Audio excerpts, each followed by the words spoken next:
Hello bachcho, let's read this question. It says a dentist uses a small mirror that gives a magnification of 4 when it is held 0.6 centimetre from a tooth. देखो एक dentist आपके tooth को examine कर रहा है और tooth tooth जो कि हमारा इस केस में ऑब्जेक्ट है। ऑब्जेक्ट क्या है हमारा? टूथ है। तो टूथ की इमेज उसको देखनी है। तो टूथ को रखा है 0.6 सेंटीमीटर पे और मैग्नीफिकेशन हमें 4 मिल रहा है। आपसे पूछा क्या है? The radius of curvature of the mirror. Mirror का रेडियस ऑफ कर्वेचर पूछा है। तो गाइस सबसे पहली चीज़ तो ये याद रखो कि डेंटिस्ट जो होता है वो कॉनकेव मिरर यूज़ करता है।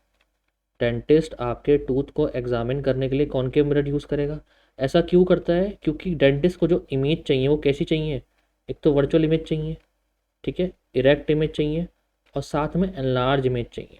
तो ये तीनों चीज़ें डेंटिस्ट को चाहिए जो कि सिर्फ हमें कॉनकेव मिरर देगा, राइट। अब हमें रेडियस ऑफ कर्वेचर चाहिए इस कॉनकेव मिरर का। अब ध्यान से सुनो, जो गिवन है पहले वो लिखते हैं। हमें दे रखा है टूथ यानी ऑब्जेक्ट रखा है 0.6 सेंटीमीटर पे। तो पहला तो हमें ऑब्जेक्ट डिस्टेंस दे रखा है, तो जो गिवन होता है सबसे पहले हम वो लिख लेते हैं। ऑब्जेक्ट डिस्टेंस यू दे रखा है 6 सेंटीमीटर 0.6, ठीक है। और ये नेगेटिव ले जाता है गाइस। ऑब्जेक्ट डिस्टेंस हमेशा नेगेटिव लेते हैं। ऑब्जेक्ट डिस्टेंस हमेशा कैसे लेते हैं? नेगेटिव, क्योंकि लेफ्ट हैंड साइड पे ऑब्जेक्ट रखते हैं। अच्छा, अब आपको मैग्नीफिकेशन 4 दिया हुआ है। मैग्नीफिकेशन कितना दिया हुआ है गाइस? 4। अब ये पॉजिटिव होगा या नेगेटिव? इसको गाइस पॉजिटिव लेंगे। क्यों? क्योंकि इमेज कैसी बन रही है? वर्चुअल और इरेक्ट। वर्चुअल इरेक्ट के केस में मैग्नीफिकेशन पॉजिटिव आता है, ठीक है जी।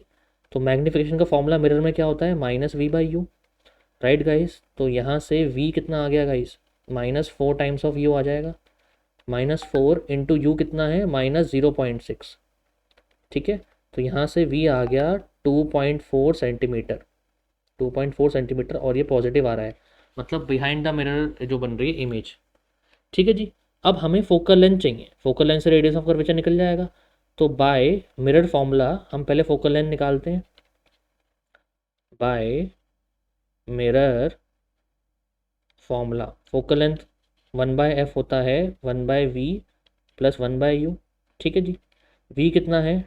2.4 और u है माइनस का 0.6, राइट। इसको सॉल्व करते हैं तो 1/f कितना आ जाएगा? ये हो जाएगा 2.4 एलसीएम, ठीक है। ये हो जाएगा 1 - 4, तो ये हो जाएगा -3/2.4, -3/2.4, ठीक है गाइस। ये कितना आ जाएगा?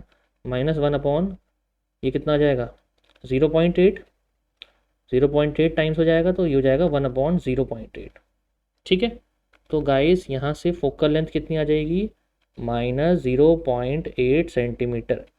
ये फोकल लेंथ आ गई। नेगेटिव आ रही है एज एक्सपेक्टेड क्योंकि कॉनकेव मिरर है, ठीक है। अब हमें रेडियस ऑफ कर्वेचर चाहिए। तो guys radius of curvature R होता है फोकल लेंथ का डबल। तो 2 इंटू कितना हो जाएगा? ये 2 इंटू -0.8, 2 इंटू -0.8, तो ये हो गया -1.6 सेंटीमीटर। नेगेटिव आएगा रेडियस ऑफ कर्वेचर यहाँ पे, और फोकल लेंथ भी नेगेटिव है क्योंकि कॉनकेव मिरर है, ठीक है जी। आई बात समझ? कौन सा होगा रेडियस ऑफ कर्वेचर? हम कितना आ रहा है? 1.6 सेंटीमीटर और हमारा कॉनकेव है, तो सी ऑप्शन है। कॉनकेव लिख दिया मतलब नेगेटिव होगा, ठीक। कुल मिलाकर बात ये है। Okay, so I hope you have understood it well. Good luck.